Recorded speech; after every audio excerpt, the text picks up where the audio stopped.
예, 오늘 하나님께서 우리에게 주시는 말씀은 에베소서 6장 1절에서 4절까지 말씀입니다.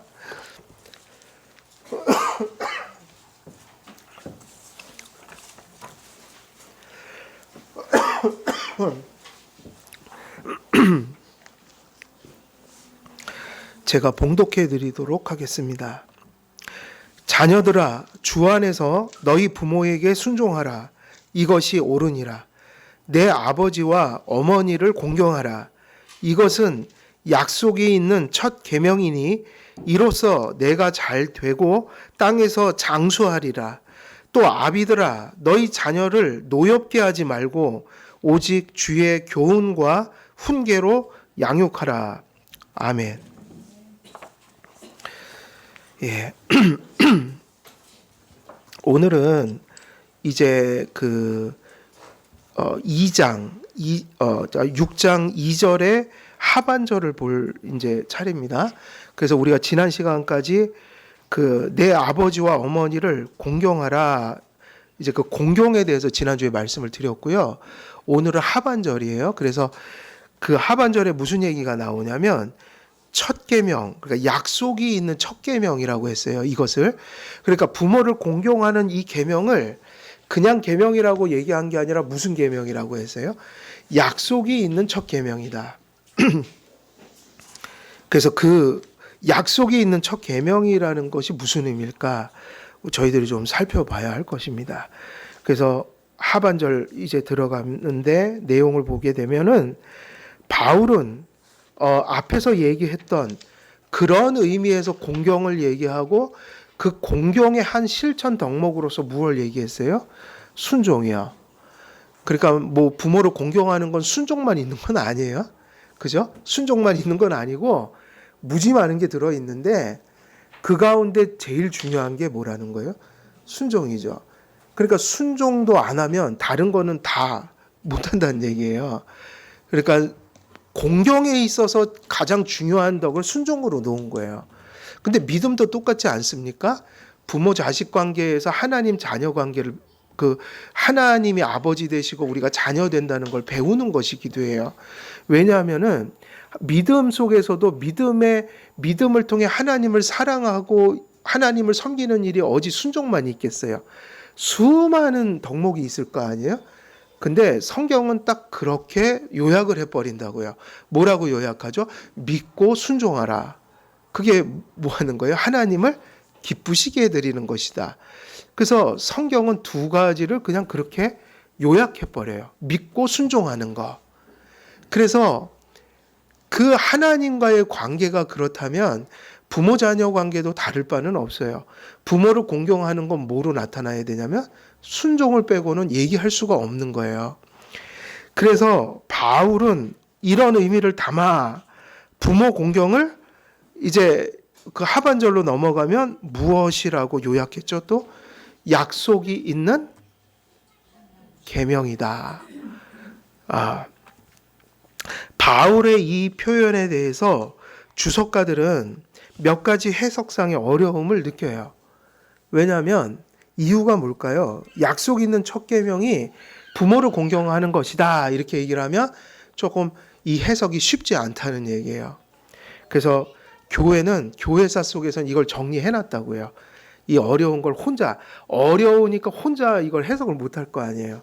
그래서 공교회가 이것을 해석을 해놨는데 물론 지금도 학자 간에 약간 견해는 다르지만 그래도 그런 걸 해놨기 때문에 우리가 선택하는데 많은 이로움이 있어요.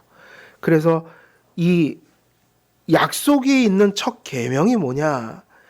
그러면 이것이 해석하기가 좀 어렵다. 이유는 하나님께서 주신 십계명의 첫 계명이 아니라는 거예요. 이게. 그렇죠? 첫 계명은 나 외에 다른 신을 두지 말라잖아요.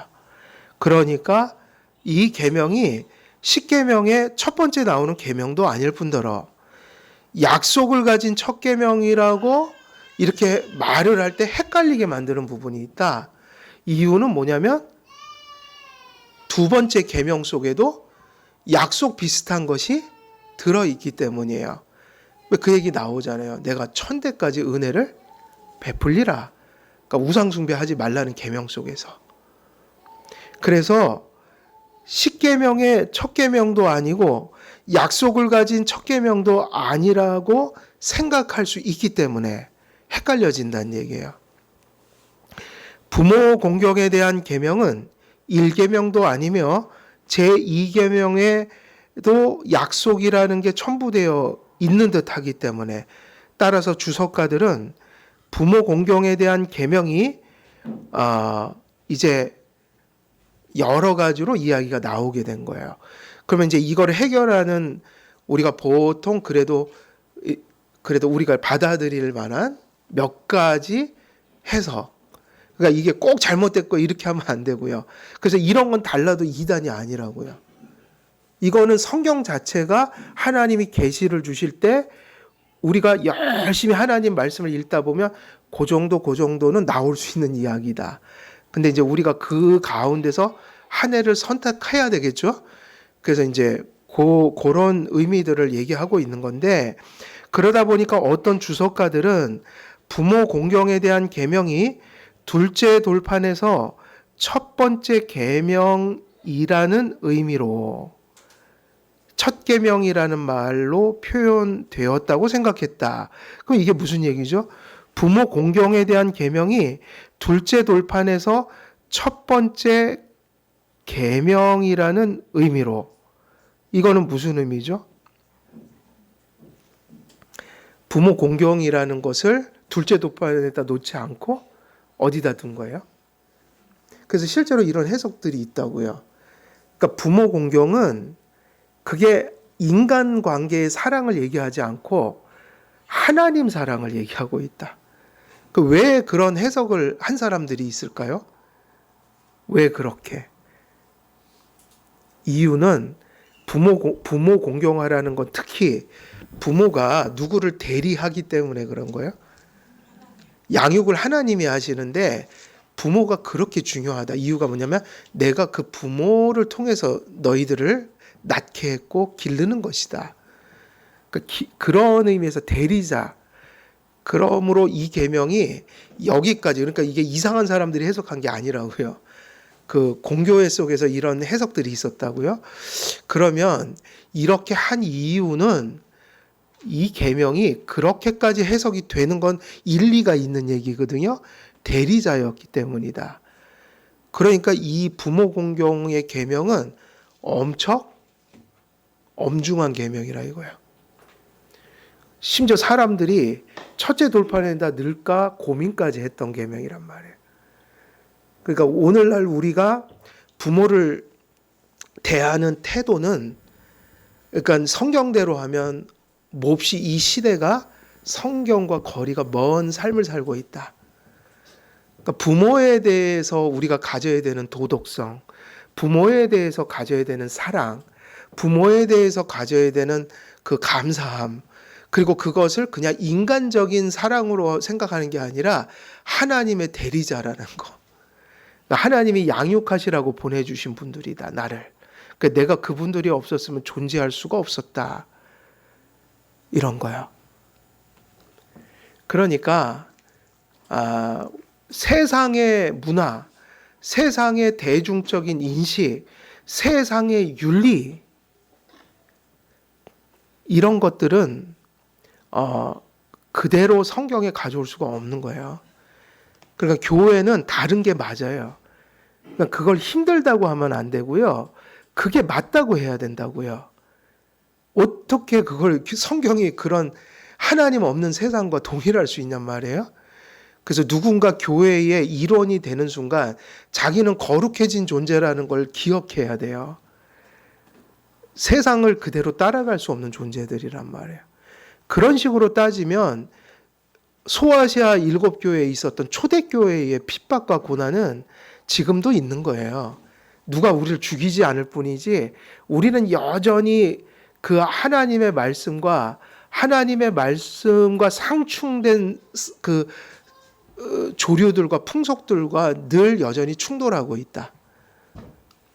그러니까 당연히 그런 충돌은 있어야 되는 것이고, 그리고 어떻게 우리가 그것을 응답할 것인가를 고민해야 되는 거죠. 그것은 이상한 게 아닙니다. 근데 어찌됐든 이 부모 공경을 어디다 넣었다고요?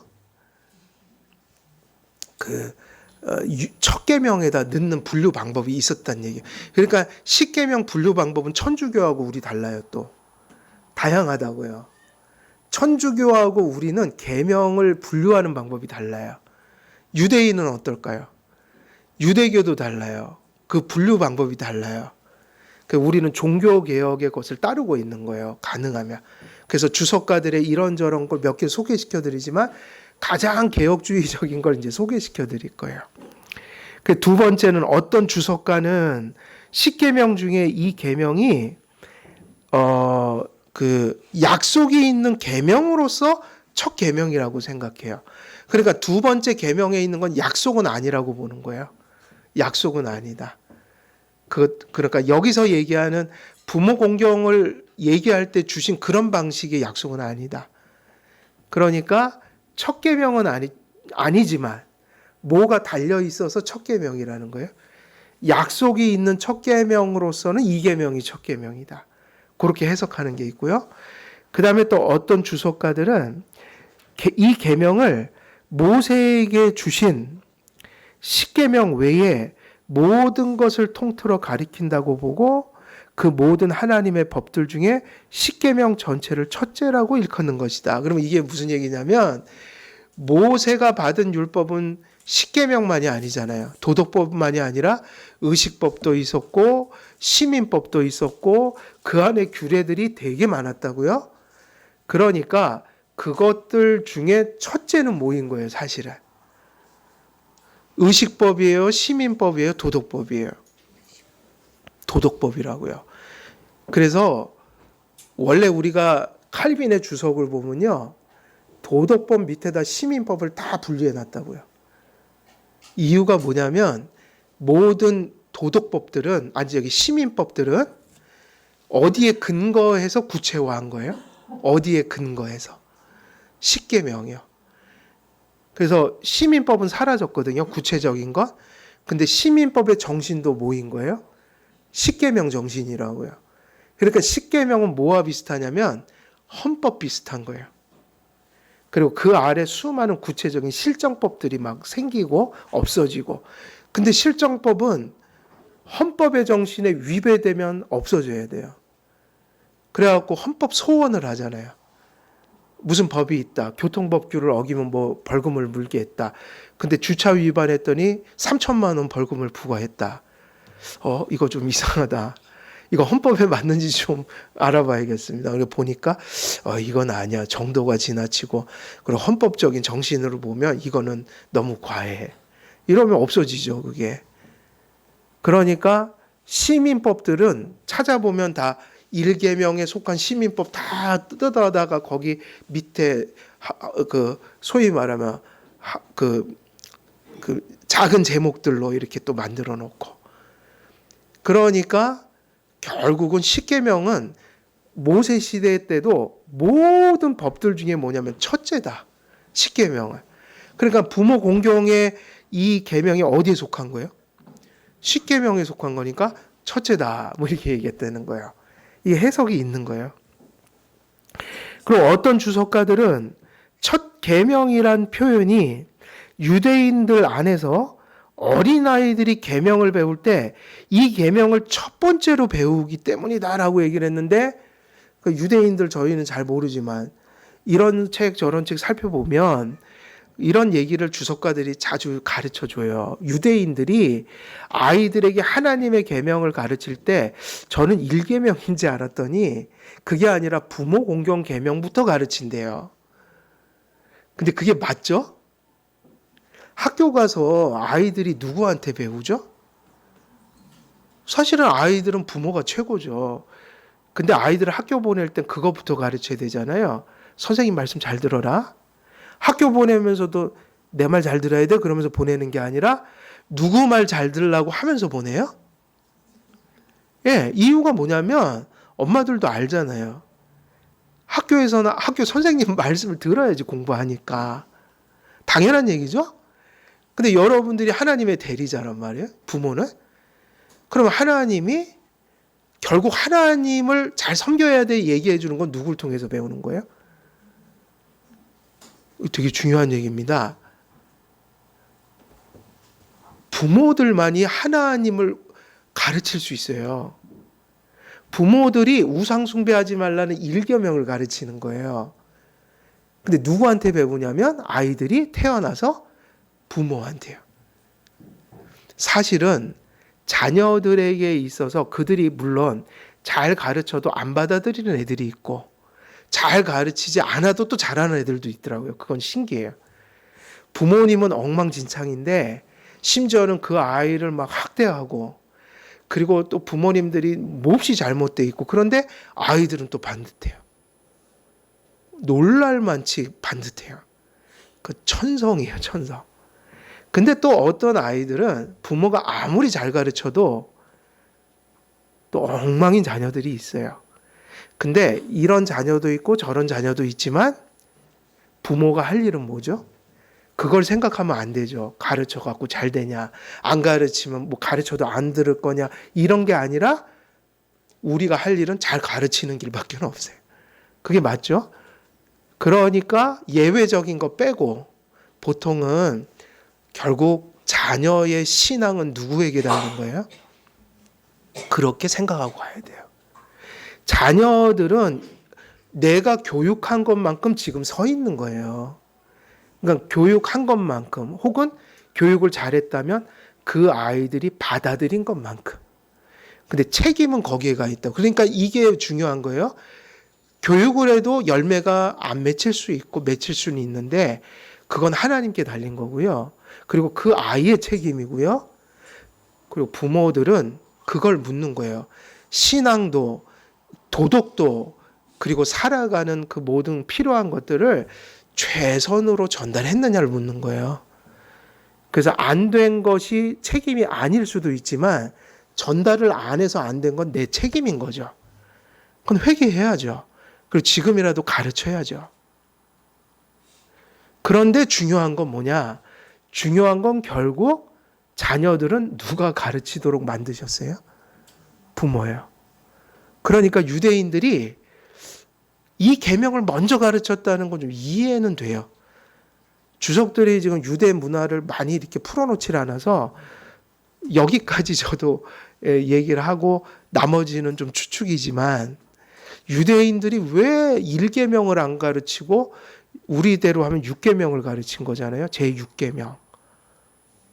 6계명이죠. 5계명을 가르쳤잖아요.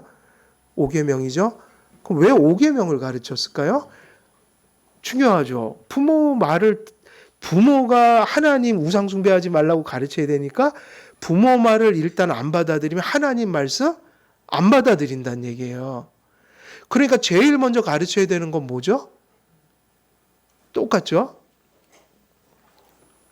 이게 다 똑같지 않나요? 가정도 그렇고 우리가 장로교 이렇게 보면 목사와 장로가 성도들을 훈육한다. 그러면은 당연히 하나님이 하시는 건데 그 얘기는 결국 목사가 설교해야 되고 장로는 또 그 성도들의 삶을 살피면서 똑바로 살려고 얘기를 해줘야 되고요. 그러니까 결국 누가 얘기하는 거예요? 인간이 얘기하니까 그 인간이 얘기를 누가 하느냐를 규정해 놓은 게 장로회의 원리라고요. 교회에서 직분자를 세웠다. 그들이 목양하도록 했다. 그럼 그것이 먼저 되지 않으면 하나님 말씀이 전달이 될 수가 없어요. 그래서 지금 모든 교회들이 목사들이 이 단에 서서 설교를 하는 게 이상하지 않은 건 전달이 됐기 때문인 거예요. 왜 목사가 설교하지? 아무나 설교하면 안 되나? 근데 그게 아니라 교회는 목사만 설교해요. 왜 그것을 가르치냐면 하나님이 그렇게 정하신 걸 어떻게 해요? 그럼 가정도 똑같죠? 부모가 자녀를 훈육하는 거예요. 근데 부모에게 순종하라는 것이 전달이 안 되면 하나님 우상 숭배하지 말라는 걸 유대인이 전할 수 있을까요? 없을까요? 어쩌면 하나님을 우상 숭배하면 안 되니까 부모님께 순종하라는 걸 먼저 가르친 거예요. 왜냐? 그 얘기는 부모들을 통해서 들을 거니까요. 그러니까 부모가 얼마나 중요합니까? 이렇게 얘기하면. 부모가 얼마나 중요합니까? 부모 공경하라는 것이 얼마나 중대하냐면 1계명을 허무느냐 지키느냐 문제인 거예요. 유대인들에게는. 그래서 내 부모를 공경하라. 그리고 이것이 잠언서 같은 데 가면 신앙적으로 풀려 있다고요. 단지 윤리도덕이 아니라. 그랬잖아요. 내 부모, 내 아비의 훈계를 청종하라. 그리고 또 누구의 훈계를 청종하라고 또 돼 있어요. 내 어미의. 그리고 그걸 따르지 않는 자녀들을 뭐라고 했냐면 미련한 자들이다. 왜냐하면 신앙도 다 털려요. 세상 살면서. 훈육이 없었으니까. 옳고 그름의 기준이 아무것도 들어서 있지 않으니까. 그리고 사회생활도 제대로 못해요. 부모들은 신앙만 가르친 게 아니에요. 그동안에. 세상에서 어떻게 살아야 할지, 세상 속의 위험이 무엇인지, 또 너희들이 잘 성공하려면 어떤 지혜를 발휘해야 되는지 다 가르쳐 주지 못해도 근본적인 건 학교에서 배운 게 아니라 어디서 배운 걸까요? 가정에서요. 그리고 책 펴놓고 안 가르쳤어도 그냥 부모의 삶이 나의 본이 돼버려서 그냥 무언의 영향을 줘서 이게 어쩔 수가 없더라고요. 내가 부모를 존경하는 면이 있잖아요. 그 존경하는 면이 내가 부모를 존경하지만 그게 이미 내 안에 들어와 있는 거예요. 그리고 또 어떤 부분은 부모를 원망하잖아요. 난 부모처럼 안 살 거야. 우리 엄마처럼, 아빠처럼. 근데 그 얘기하는 모든 사람들이 똑같은 행동을 자기들이 해요. 제가 그걸 많이 봤어요. 알코올 중독된 가정에서 알코올 중독된 아버지를 그렇게 증오해요. 나는 저렇게 안 살 거야. 근데 그 아들들이 대부분이 알코올 중독이에요. 가정에서 폭력을 일삼으면 그 아이들이 얼마나 폭력을 싫어하겠어요? 아주 수치스럽게 여길 거 아니에요. 그리고 증오할 거 아니에요, 아버지를. 근데 놀랍게도 그 폭력을 증오하면서 자기가 어느덧 결혼하고 나면 아버지 행동을 하고 있어요. 왜 그런지 아세요? 그 이상한 게 아니라 보는 것 자체가 배운 거라고요. 그러나 획일적이진 않죠. 그런 가정에서도 성인군자가 나올 수는 있어요. 그러나 제가 얘기하는 건 예외적인 게 아니라 보편적인 거예요. 그래서 아이들은요, 어쩌면 우리들의 뭐예요? 거울이에요, 거울. 거울이다. 아이들은 우리 거울이에요. 그래서 이렇게 생각해요. 내 자신이다. 지금 저 모습이. 그래서 살펴야 됩니다. 애들에게 책임을 다 돌리지 말고 어쩌면 저 아이가 나일 수도 있어. 근데 나는 그동안 모르고 살았어. 근데 그것이 아이들이 보고 배웠어.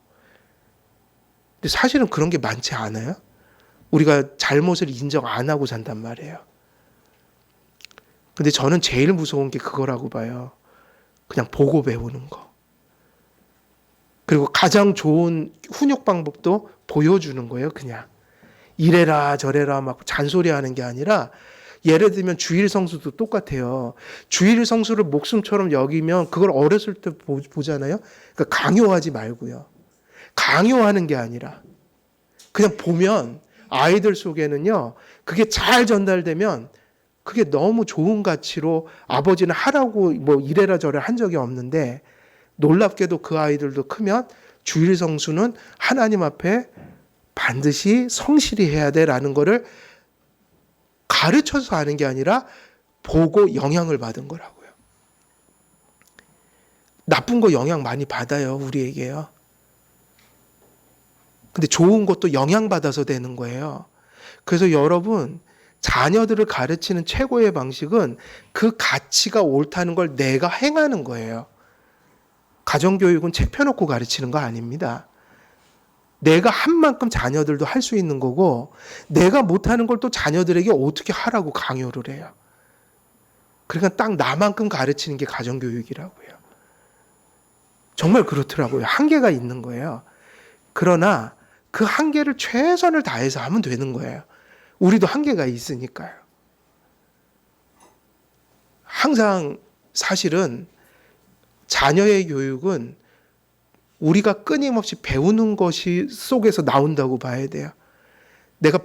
내가 먼저 배워야 되고 내가 먼저 익혀야 자녀들에게 가르칠 수 있다. 그래서 유대인들이, 어린 아이들이 계명을 배울 때 이 계명을 몇째 계명이라고 그랬다고요? 첫 번째 계명. 왜 그렇게 불렀다는 거예요? 제일 먼저 가르치는 게 뭐기 때문이에요? 제일 먼저 가르치는 것이 뭐예요? 부모를 공경하라. 이유가 뭐죠? 하나님에 대한 이야기를 부모를 통해 전하게 하였으니 부모 순종 안 하면, 부모 말씀 안 들으면 그 교육이 불가능해지니까요. 하나님이 먼저 누구부터 세우는 거예요? 부모부터 세우고 내 말 전해라. 내 말이라고 전해라. 이렇게 되는 거거든요. 그러니 이 현대를 살아가는 이 사회와 이 사회의 문화와 교육, 정책, 그리고 심지어는 우리 교회들까지도 이미 이런 것과는 거리가 멀어진 현실이 된 거예요. 그러니까 저는 우리 교회가 됐다고 생각하지 않아요. 우리 교회도 다 엉망진창일 수 있어요, 이 부분이. 그러니까 여기서부터 하자는 거예요. 자꾸 우리가 대단하다고 보면 아무것도 못합니다. 왜냐하면 대단한데 뭘 합니까? 고칠 게 없는데. 근데 사실 그렇지 않고 엉망진창이란 말이에요. 우리 가정부터. 그런 면들이 있다고요. 그 면이라는 게 정말 이상한 짓을 해서 그런 게 아니라 시대의 기준이 그렇기 때문에 엄청 성경 가치를 쫓아가기는 어렵다. 그러니까 어디서부터 시작하냐면 우리가 밑바닥이면 밑바닥인 걸 알고 거기서부터 하나하나 고치고 회개하고 노력하고 과정으로 가야지, 뭐 말씀 한 번 들었다고 가정이 바뀐다? 그거 거짓말입니다. 그건. 그러니까 이렇게 생각하는 게 맞죠. 싸움을 결단해야 돼요. 그리고 하루아침에 할 생각을 하지 말고 우리가 지금 어디 있는지, 하나님 말씀의 기준은 어디 있는지, 그럼 우리가 여기 있구나? 그럼 여기서부터 시작하자. 이게 중요한 거죠. 여기부터. 진짜 우리 모습이요. 그러니까 진짜 우리 모습? 그걸 정직하게 발견하고, 이제 저기로 가야 되는구나. 가자. 그럼 이게 어떻게 가냐면 한 발 한 발. 한 발 한 발. 우리의 지금 모든 모습들은 다 습관화된 거예요. 뭐 무지 많죠, 모든 게. 근데 그게 뭐냐? 그냥 우리는 그렇게 합리화할 때가 있죠. 그 상황이 그랬어. 아니에요. 습관이에요, 다. 모든 게 습관이에요. 처음엔 죄악이 발현했다가 그 죄악이 굳어지는 그 많은 반복들이 있는 거예요. 그러면 이제 그게 뭐가 될까요? 습관. 성화도 뭔지 아세요? 성화는 습관이에요. 성화는 습관이에요. 틀이 된 거예요. 우리들이 모든 게 다 습관화돼서 그 똑같은 행동들이 계속 반복돼요. 그러니까 그런 모든 것을 돌아봐야 돼요. 그래서 이런 부분들에 있어서 부모의 역할이 너무 중요한 거기 때문에 유대인들이 첫 계명을 첫 번째 있어서 첫 계명이라고 하지 않고 제일 먼저 가르치는 것을, 그것이 무엇이었냐면 내 부모를 순종하라. 근데 지금 이 시대는 부모들도 자녀들을 잘 못 돌보고 자녀들도 부모에게 순종하지 않으려고 하는 시대니까 우리가 자꾸 이상적인 거를 생각하지 말자는 거예요. 그러니까 이상적인 건 하나님 말씀이 기준이에요. 그럼 이제 그거를 표대로 놓고 어떻게 가자? 그러니까 그거는 하나님의 절대적인 걸 받아들여야 되고, 가는 거는 한 발 한 발 정직하게 우리의 수준으로부터 가야 된단 말이에요. 그러니까 이 시대성을 딛고 가야 된단 말이에요. 그래서 이제 제일 중요한 건 하나님 말씀을 하나님 말씀대로 뭐 하는 대로부터 가는 거예요. 인정이요, 인정. 그 길이 선한 길이다. 그게 살 길이다. 그래서 천리길도 몇 걸음부터요? 근데 그 한 걸음이요, 인정하지 않고 가면 한 걸음으로 끝나요. 왜 작심삼일이라는 거 있죠? 뭐를 인정해야 계속 한 발 한 발 가는 거예요? 하나님 말씀을 하나님 말씀대로 인정하는 거. 거기로 가야 돼. 이것은 확고해야 돼요. 그렇지만 한 발 한 발 가는 거는 우리의 현실이에요. 근데 그게 좋은 방법이에요. 그게 원래 성경적인 방식이에요. 그래서 이러한 주장을 하는 사람들은 약속이 어린 아이들의 사기를 북돋워 주기 위한 것이라고 생각합니다. 그래서 유대인들은 이런 식으로 해석을 하면 아이들에게 약속을 순종하는 것에 대해서 왜 약속을 자꾸 유대인들이 가르쳤는가?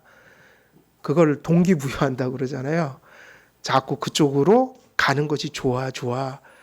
거기로 가면 상을 줄 거야. 그러니까 우리도 왜 아이들에게 동기부여하려고 뭐 그런 거를 주잖아요. 사탕 주고. 근데 그런 의미로 그러니까 사기를 북돋우기 위해서 선한 일을 할 때 독려하기 위해서 뭐 이런 얘기를 했다는 거예요. 그리고 어떤 이들은 첫이라는 말의 의미가 순서로서 첫 번째라는 의미로 보지 않고, 그러니까 첫 계명이다 할 때 그 첫을 순서적으로 첫이라는 것을 의미한 게 아니라 무슨 의미일까요? 그러면 우리가 보통 first라는 말 쓰잖아요. 그리고 우리도 야 이거 최고다 할 때 첫째다 막 이렇게 하잖아요. 그때 그 일이라는 것이 항상 순서적으로 첫째, 둘째, 셋째가 아니라 우리가 가끔은 최고야 할 때 일이라는 걸 쓴다고요. 그 first다. 근데 그거를 어떤 의미로 쓰냐면 이럴 때도 써요. 되게 중요한 거다.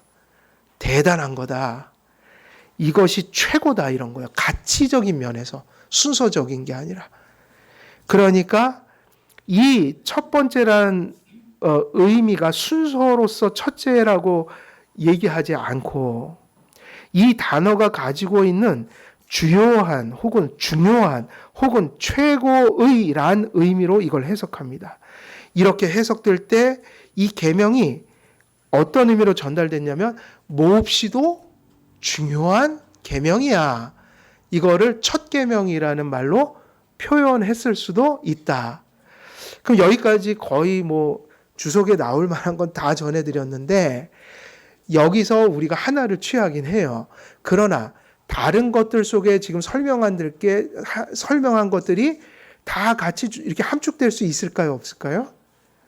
다 일리가 있는, 성경 전체로 보면 다 일리가 있는 얘기들이란 말이에요. 그래서 이 얘기들이 다 틀렸다고 볼 수는 없어요. 그리고 다 교훈을 얻을 수 있어요. 아까 유대인들이 그 얘기했던 거 전 너무 좋은 해석이라고 보지만 성경 이 구절에 있어서 실제로 이 구절 속에서 바울이 그때 의도했던 표면적인 의미는 선택은 해야 되는 거겠죠. 그래서 이제 저희들의 입장과 우리들이 이제 취해야 될 하나님의 말씀을 좀 교훈들을 살펴보면 십계명의 분류법이 일치하지 않는다는 것을 염두에 두고 가야 돼요. 그래서 제5계명, 아까 5계명이죠. 부모를 순종하라는 것. 이 5계명을 어떤 이들은 하나님에 관한 의무에 포함시키기도 하고 어떤 이들은 사람에 관한 의무에 포함시키기도 합니다. 전자의 경우는 부모를 자녀들을 양육하도록 세우신 하나님의 대리자로 보아서 첫 돌판의 마지막 계명으로 포함시켰어요. 그러니까 5계명이 사실은 첫 돌판의 마지막 계명으로 받은 사람들도 있다고요. 그래서 그렇게 하는 분도 계시고, 그러나 그래서 이제 우리는 개혁주의의 입장을 좀 취해야 되니까 칼뱅 같은 분들의 가르침을 중요시 여기죠. 그리고 또 그러한 개혁주의 속에 우리가 보편적으로 받아들인 그 분류법.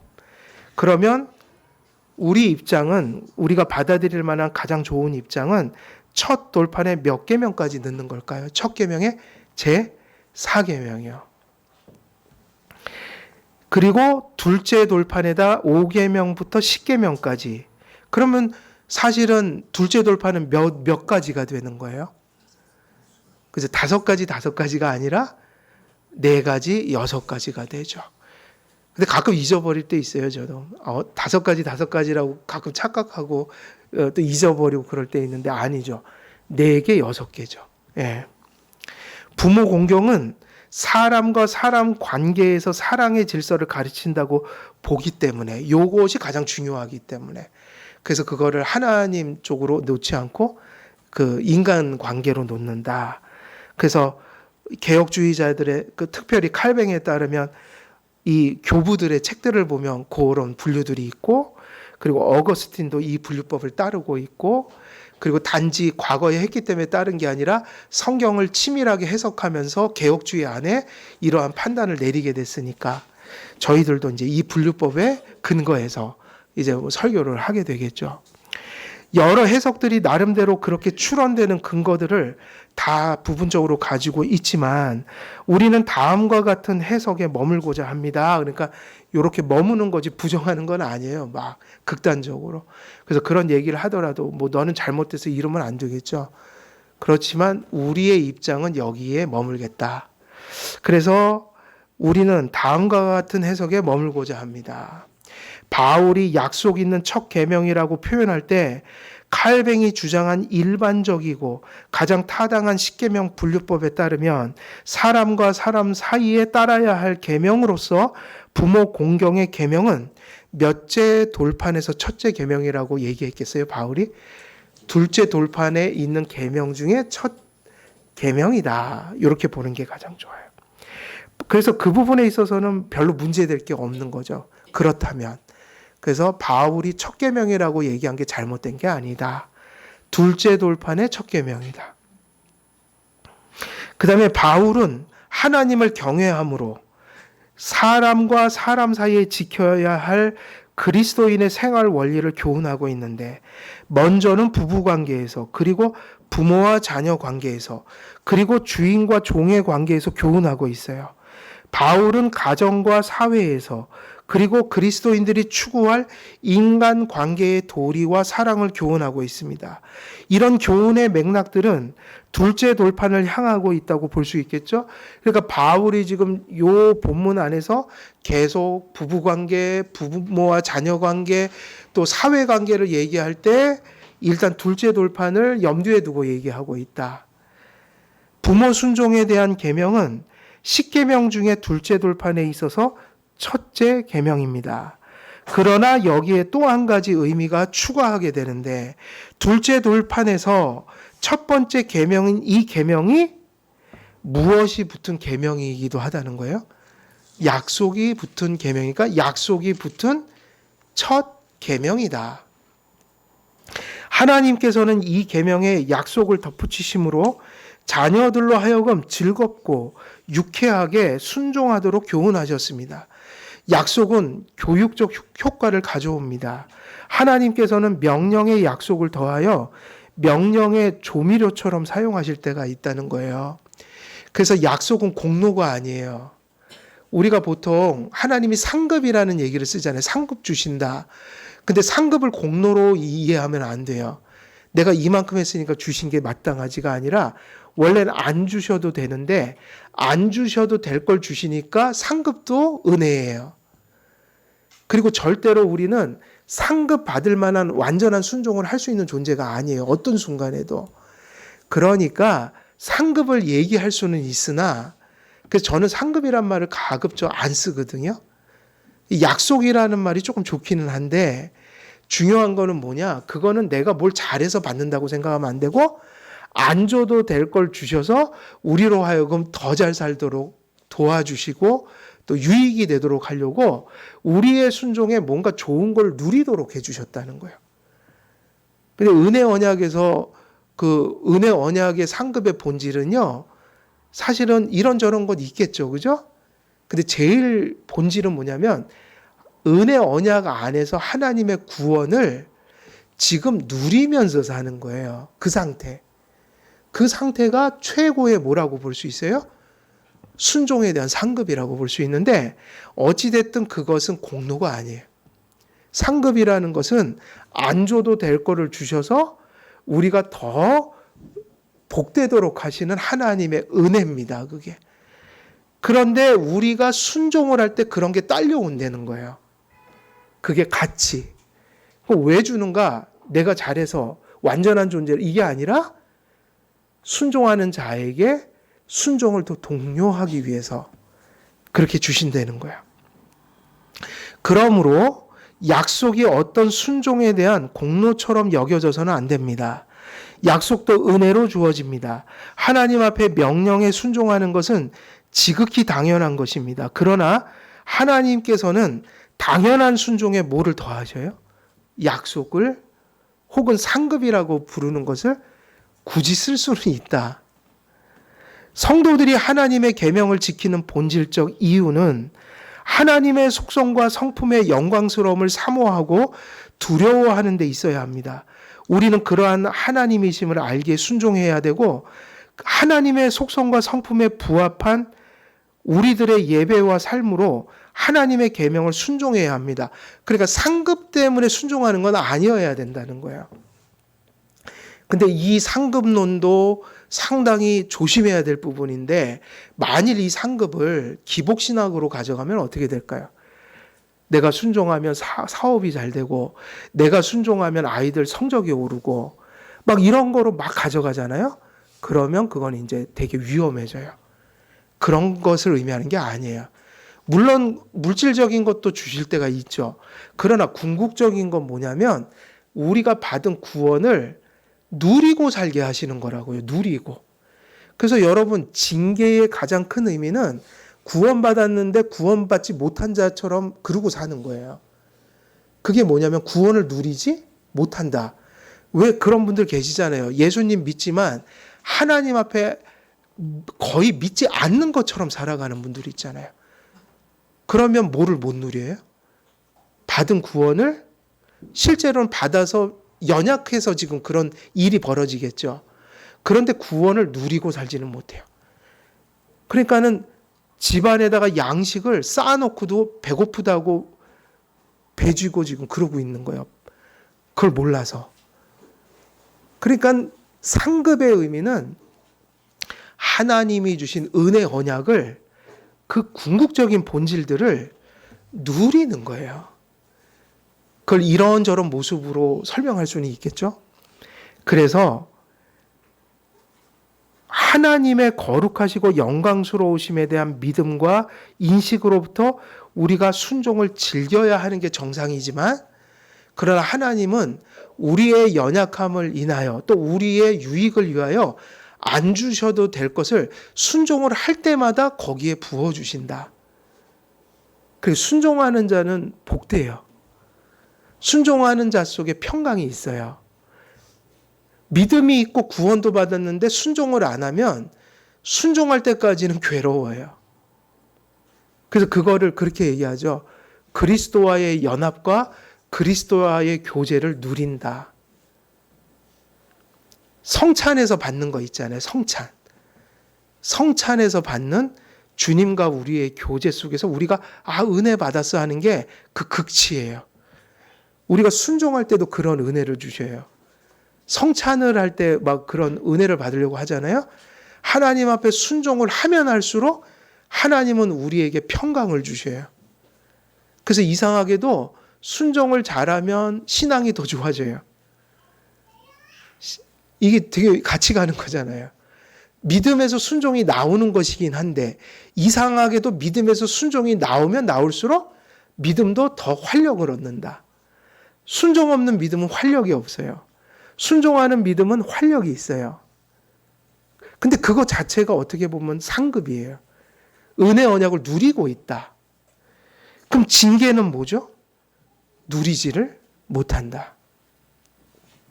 그래서 더 엄밀히 이야기한다면 하나님의 상급의 본질은 하나님 자신과의 관계 안에서 그분의 영광을 누리고 즐거워하는 것이라고 볼 수 있습니다. 은혜 언약에서 구원의 상급이 주어진다면 그 상급의 최고는 무엇이냐면 구원을 누리는 것입니다. 이런 의미 속에서 우리들은 아이들에게 가르쳐야 돼요. 얘들아, 하나님께 순종하고 부모의 바른 훈육을, 부당한 거 말고요. 바른 그 훈육을 너희들이 순종한다면 하나님이 너희에게 약속을 주실 거야. 그걸 이루어 주실 거야. 그 상급이라고 표현해도 뭐 이렇게 이해한다면 괜찮다고 봐요, 저는.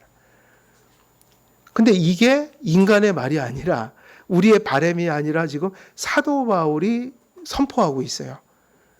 이 부모를 순종하는 계명은 무슨 계명이냐면 약속이 있는 첫 계명이니라.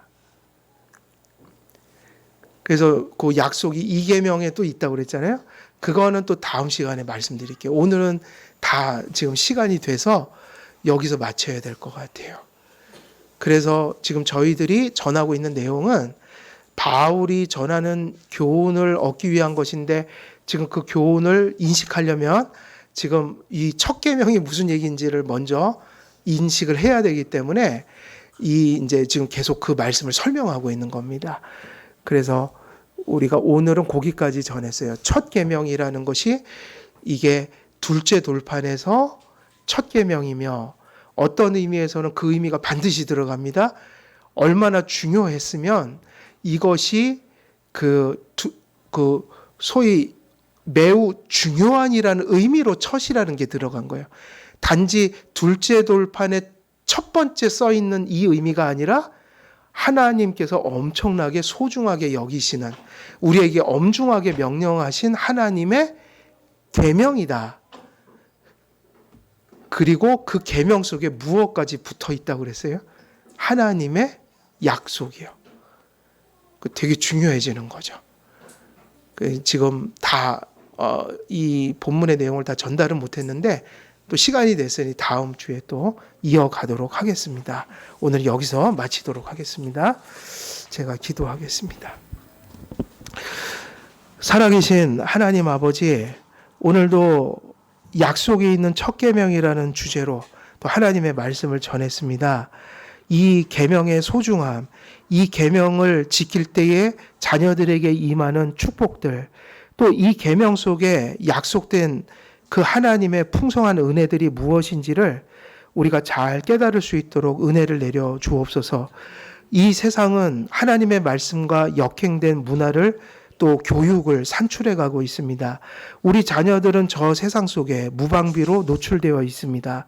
그러나 하나님의 말씀 속에서 우리가 갈 길을 보게 하시고 또 우리가 그것을 또 열심히 전하게 하시며 또 우리 부모와 자녀들이 한 신앙으로 합하여 또 주님이 주신 복된 길을 걸어갈 수 있도록 우리 모두에게 은혜를 베풀어 주시고 또 권능을 베풀어 주시옵소서.